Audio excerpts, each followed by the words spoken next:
4. अकेली। मन्नू भंडारी, जन्म सन 1931। मन्नू भंडारी का जन्म मध्य प्रदेश के भागपुर नामक गांव में हुआ था। मन्नू भंडारी के व्यक्तित्व के विकास में उनके पिता का बहुत बड़ा योगदान रहा है। मन्नू भंडारी ने कहानी, उपन्यास एवं नाटक विधा को अपनाया है। मैं हार गई, 3 निगाहों की एक तस्वीर, यह सच है, एक प्लेट सैलाब, त्रिशंकु, आंखों देखा झूठ आदि कहानी संग्रह है। आपका बंटी, स्वामी, महाभोज, कलावा आदि उपन्यास है। बिना दीवारों का घर नाटक है। प्रस्तुत कहानी में गांव की एक महिला के व्यवहार एवं मानवता का चित्रण किया गया है। सोमा बुआ बुढ़िया है, सोमा बुआ परित्यक्ता है, सोमा बुआ अकेली है। सोमा बुआ का जवान बेटा क्या जाता रहा, उनकी अपनी जवानी चली गई। पति को पुत्र वियोग का ऐसा सदमा लगा कि वे पत्नी घर बार तजकर तीर्थवासी हुए और परिवार में कोई ऐसा सदस्य था नहीं जो उनके एकाकीपन को दूर करता। पिछले 20 वर्षों से उनके जीवन की इस एक रास्ता में किसी प्रकार का कोई व्यवधान उपस्थित नहीं हुआ, कोई परिवर्तन नहीं आया। यो हर साल 1 महीने के लिए उनके पति उनके पास आकर रहते थे, पर कभी उन्होंने पति की प्रतीक्षा नहीं की, उनकी राह में आंखें नहीं बिछाई। जब तक पति रहते उनका मन और भी मुरझाया हुआ रहता, क्योंकि पति के स्नेहहीन व्यवहार का अंकुश उनके रोजमर्रा के जीवन की अबाध गति से बहती स्वच्छंद धारा को कुंठित कर देता। उस समय उनका घूमना फिरना, मिलना जुलना बंद हो जाता और सन्यासी जी महाराज से तो यह भी नहीं होता कि 2 मीठे बोल बोलकर सोमा बुआ को एक ऐसा संबल ही पकड़ा दे जिसका आसरा लेकर वह उनके वियोग के 11 महीने काट दे। इस स्थिति में बुआ को अपनी जिंदगी पास पड़ोस वालों के भरोसे ही काटनी पड़ती थी। किसी के घर मुंडन हो, छठी हो, जनेऊ हो, शादी हो या गमी, बुआ पहुंच जाती और फिर छाती फाड़ कर काम करती, मानो वे दूसरे के घर में नहीं अपने ही घर में काम कर रही हो। आजकल सोमा बुआ के पति आए हुए हैं और अभी अभी कहा सुनी हो चुकी है। बुआ आंगन में बैठी धूप खा रही है, पास रखी कटोरी से तेल लेकर हाथों में मल रही है और बड़बड़ा रही है। इस 1 महीने में अन्य अवयवों के शिथिल हो जाने के कारण उनकी जीभ ही सबसे अधिक सजीव और सक्रिय हो उठती है। तभी हाथ में एक फटी साड़ी और पापड़ लेकर ऊपर से राधा भाभी उतरी। क्या हो गया बुआ, क्यों बड़बड़ा रही हो? फिर सन्यासी जी महाराज ने कुछ कह दिया क्या? अरे मैं कहीं चली जाऊं सो ही इन्हें नहीं सुहाता। कल चौके वाले किशोरी लाल के बेटे का मुंडन था, सारी बिरादरी का न्योता था। मैं तो जानती थी कि ये पैसे का ही गरूर है जो मुंडन पर भी सारी बिरादरी को न्योता है, पर काम उन नई नवेली बहुओं से संभलेगा नहीं, सो जल्दी ही चली गई। हुआ भी वही, और सरक कर बुआ ने राधा के हाथ से पापड़ लेकर सुखाने शुरू कर दिए।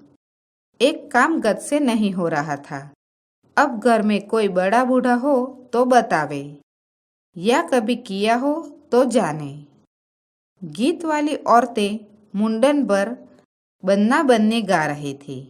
मेरा तो हंसते हंसते पेट फूल गया और उसकी याद से ही कुछ देर पहले का दुख और आक्रोश धुल गया।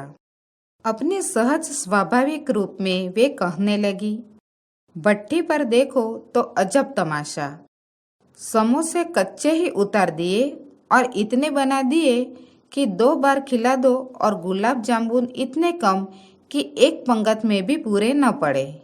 उसी समय खोवा मंगाकर नए गुलाब जामुन बनाए। दोनों बहुए और किशोरी लाल तो बेचारे इतना जस मान रहे थे कि क्या बताऊं। कहने लगे, अम्मा तुम न होती तो आज भड़ उड़ जाती। अम्मा तुमने लाज रख ली। मैंने तो कह दिया कि अरे अपने ही काम नहीं आएंगे तो कोई बाहर से तो आवेगा नहीं। ये तो आजकल इनका रोटी पानी का काम रहता है, नहीं तो मैं तो सवेरे से ही चली जाती। तो सन्यासी महाराज क्यों बिगड़ पड़े? उन्हें तुम्हारा आना जाना अच्छा नहीं लगता बुआ? यूँ तो मैं कहीं आऊँ जाऊँ सो ही इन्हें नहीं सुहाता। और फिर कल किशोरी के यहाँ से बुलावा नहीं आया। अरे मैं तो कहूँ कि घर वालों का कैसा बुलावा? वे लोग तो मुझे अपनी माँ से कम नहीं समझते। नहीं तो कौन भला यो भट्टी और भंडार घर सौंप दे। पर उन्हें अब कौन समझावे। कहने लगे, तू जबरदस्ती दूसरों के घर में टांग अड़ाती फिरती है। और एकाएक उन्हें उस क्रोध भरी वाणी और कटु वचनों का स्मरण हो आया, जिनकी बौछार कुछ देर पहले ही उन पर होकर चुकी थी। याद आते ही फिर उनके आंसू बह चली। अरे रोते क्या हो बुआ? कहना सुनना तो चलता ही रहता है। सन्यासी जी महाराज 1 महीने को तो आकर रहते हैं। सुन लिया करो और क्या। सुनने को तो सुनती ही हूँ, पर मन तो दुखता ही है कि 1 महीने को आते हैं तो भी कभी मीठे बोल नहीं बोलते। मेरा आना जाना इन्हें सुहाता नहीं। सो तू ही बता राधा, ये तो साल में 11 महीने हरिद्वार रहते हैं। इन्हें तो नाते रिश्ते वालों से कुछ लेना देना नहीं, पर मुझे तो सबसे निभाना पड़ता है। मैं भी सबसे तोड़ ताड़ कर बैठ जाऊं तो कैसे चले। मैं तो इनसे कहती हूँ कि जब पल्ला पकड़ा है तो अंत समय में भी साथ ही रखो। सो तो इनसे होता नहीं। सारा धर्म कर्म ये ही लूटेंगे, सारा जस ये ही बटोरेंगे, और मैं अकेली पड़ी पड़ी यहाँ इनके नाम को रोया करूँ। उस पर से कहीं आऊँ जाऊँ वह भी इनसे बर्दाश्त नहीं होता। और बुआ फूट फूट कर रो पड़ी। राधा ने आश्वासन देते हुए कहा, रोवो नहीं बुआ। अरे वे तो इसलिए नाराज हुए कि बिना बुलाए तुम चली गई। बेचारे इतने हंगामे में बुलाना भूल गए तो मैं भी मान करके बैठ जाती। फिर घर वालों का कैसा बुलाना। मैं तो अपनेपन की बात जानती हूँ।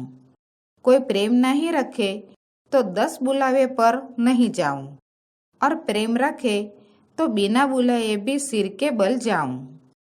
मेरा अपना हरखू होता और उसके घर काम होता तो क्या मैं बुलावे के भरोसे बैठी रहती। मेरे लिए जैसा हरखू वैसा किशोरी लाल। आज हरखू नहीं है, इसी से दूसरों को देख देख कर मन भरमाती रहती हूँ। और वे हिचकियाँ लेने लगी। पापड़ों को फैलाकर स्वर को भरसक कोमल बनाकर राधा ने कहा, तुम भी बुआ बात को कहाँ से कहाँ ले गई। अब चुप भी हो। अच्छा देखो, तुम्हारे लिए एक पापड़ भूनकर लाती हूँ, खाकर बताना कैसा है। और वह पापड़ लेकर ऊपर चढ़ गई। कोई सप्ताह भर बाद बुआ बड़े प्रसन्न मन से आई और सन्यासी जी से बोली, सुनते हो, देवर जी के ससुराल वालों की किसी लड़की का संबंध भागीरथ जी के यहाँ हुआ है। वे सब लोग यहीं आकर ब्याह कर रहे हैं। देवर जी के बाद तो उन लोगों से कोई संबंध ही नहीं रहा। फिर भी है तो समधी ही। वे तो तुमको भी बुलाए बिना नहीं मानेंगे।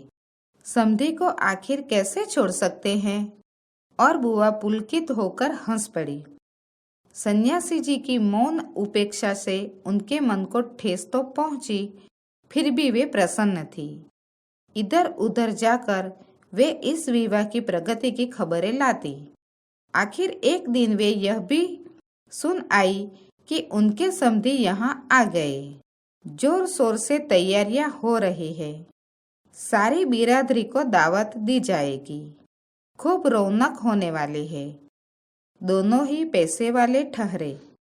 क्या जाने हमारे घर तो बुलावा आएगा या नहीं।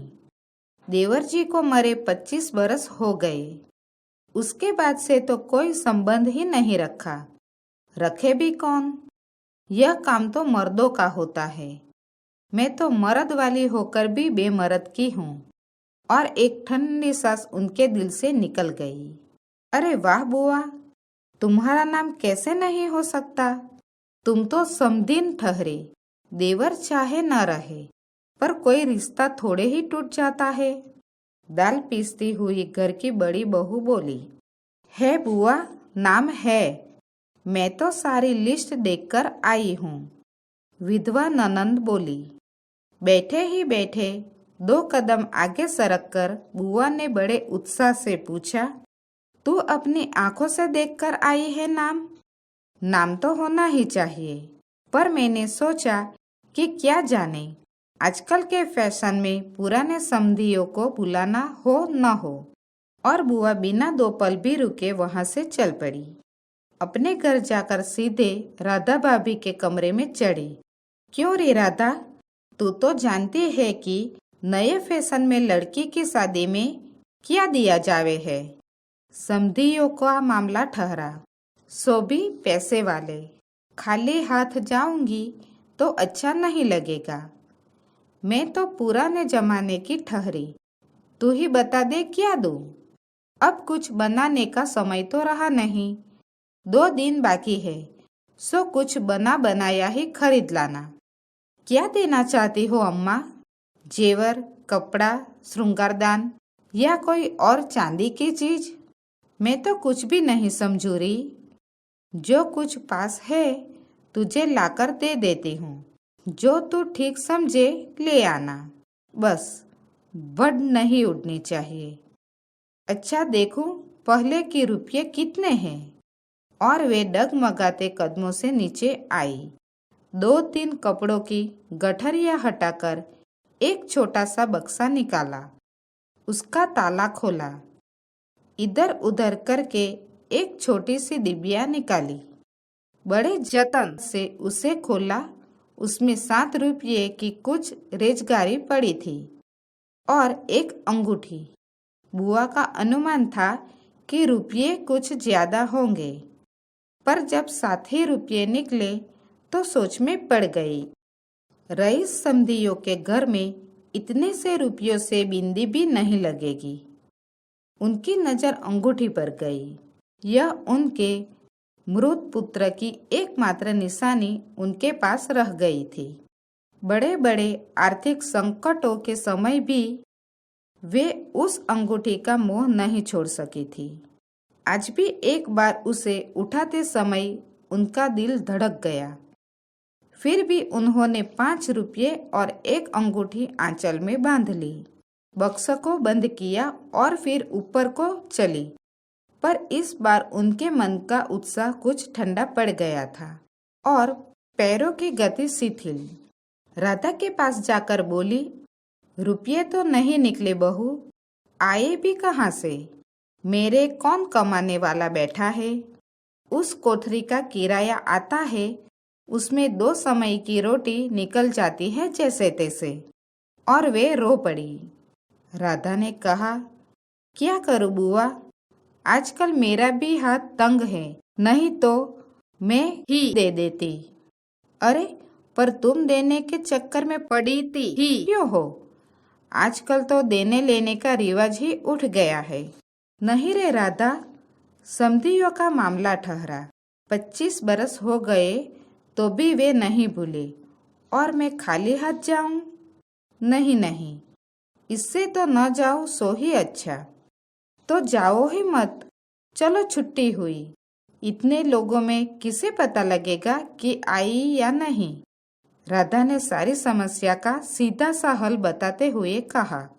बड़ा बुरा मानेंगे, सारे शहर के लोग जावेंगे और मैं समधिन होकर नहीं जाऊंगी तो यही समझेंगे कि देवर जी मरे तो संबंध भी तोड़ लिया।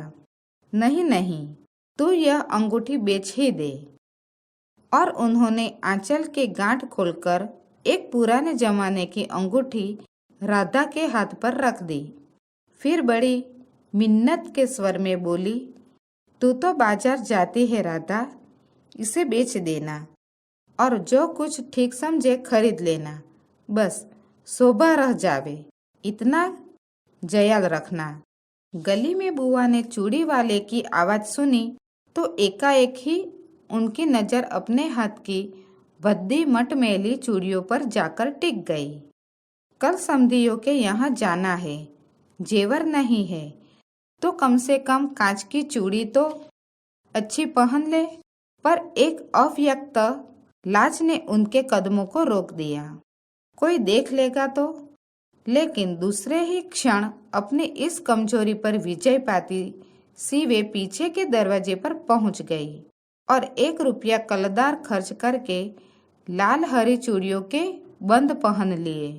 पर सारे दिन हाथों को साड़ी के आंचल से ढके ढके फिरी।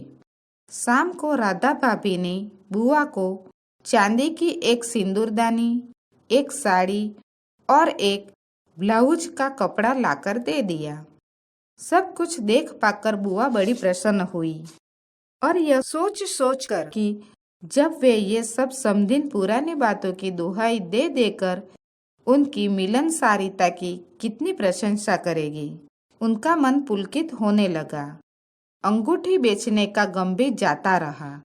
पास वाले बनिए के यहाँ से एक आने का पीला रंग लाकर रात में उन्होंने साड़ी रंगी। शादी में सफेद साड़ी पहनकर जाना क्या अच्छा लगेगा। रात में सोई तो मन कल की ओर दौड़ रहा था। दूसरे दिन 9 बजते बजते खाने का काम समाप्त कर डाला। अपनी रंगी हुई साड़ी देखी तो कुछ जची नहीं। फिर ऊपर राधा के पास पहुंची। क्यों राधा, तू तो रंगी साड़ी पहनती है तो बड़ी आब रहती है, चमक रहती है। इसमें तो चमक आई ही नहीं। तुमने कलफ जो नहीं लगाया अम्मा, थोड़ा सा मांड दे देती तो अच्छा रहता। अभी दे लो, ठीक हो जाएगी। बुलावा कब का है? अरे नए फैशन वालों की मत पूछो, एन मौकों पर बुलावा आता है। 5 बजे का मुहूर्त है, दिन में कभी भी आ जाएगा। राधा भाभी मन ही मन मुस्कुरा उठी। बुआ ने साड़ी में मांड लगाकर सुखा दिया। फिर एक नई थाली निकाली। अपनी जवानी के दिनों में बुना हुआ क्रोशिया का एक छोटा सा मेज पोस निकाला। थाली में साड़ी, सिंदूरदानी, एक नारियल और थोड़े से बतासे सजाए। फिर जाकर राधा को दिखाया। सन्यासी महाराज सवेरे से इस आयोजन को देख रहे थे। उन्होंने कल से लेकर आज तक कोई 25 बार चेतावनी दे दी थी कि यदि कोई बुलाने न आए तो चली मत जाना, नहीं तो ठीक नहीं होगा। हर बार बुआ ने बड़े ही विश्वास के साथ कहा, मुझे क्या बावली ही समझ रखा है जो बिना बुलाए चली जाऊंगी।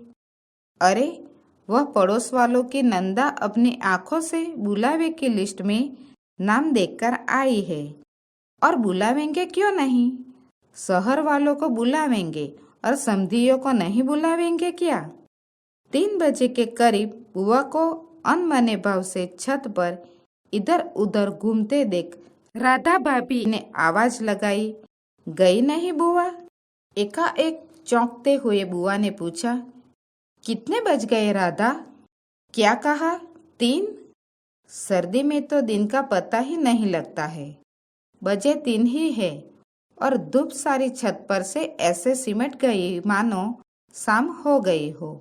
फिर एकाएक जैसे ख्याल आया कि वह तो भाभी के प्रश्न का उत्तर नहीं हुआ, तो जरा ठंडे स्वर में बोली, मुहूर्त तो 5 बजे का है।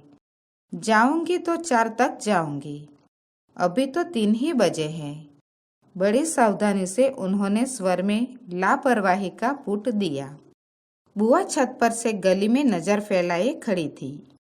उनके पीछे ही रस्सी पर धोती फैली हुई थी जिसमें कलफ लगा था और अभ्रक छिड़का हुआ था। अभ्रक के बिखरे हुए कण रह रह कर धूप में चमक जाते थे। ठीक वैसे ही जैसे किसी को भी गली में घुसता देख बुआ का चेहरा चमक उठता था। 7 बजे के धुंधलके में राधा ने ऊपर से देखा तो छत की दीवार से सटी गली की ओर मुंह किए एक छाया मूर्ति दिखाई दी। उसका मन भर आया। बिना कुछ पूछे इतना ही कहा, बुआ, सर्दी में खड़ी खड़ी यहाँ क्या कर रही हो? आज खाना नहीं बनेगा क्या? 7 तो बज गए। जैसे एकाएक नींद में से जागते हुए बुआ ने पूछा, क्या कहा? 7 बज गए? फिर जैसे अपने से ही बोलते हुए पूछा, पर 7 कैसे बज सकते हैं? मुहूर्त तो 5 बजे का था। और फिर एकाएक ही सारी स्थिति को समझते हुए स्वर को भरसक संयत बनाकर बोली, अरे खाने का क्या है, अभी बना लूंगी। 2 जनों का तो खाना है, क्या खाना और क्या पकाना। फिर उन्होंने सूखी साड़ी को उतारा, नीचे जाकर अच्छी तरह उसकी तह की, धीरे धीरे हाथों से चूड़ियाँ खोली, थाली में सजाया हुआ सारा सामान उठाया और सारी चीजें बड़े जतन से अपने एकमात्र संदूक में रख दी और फिर बड़े ही बुझे हुए दिल से अंगीठी जलाने बैठी।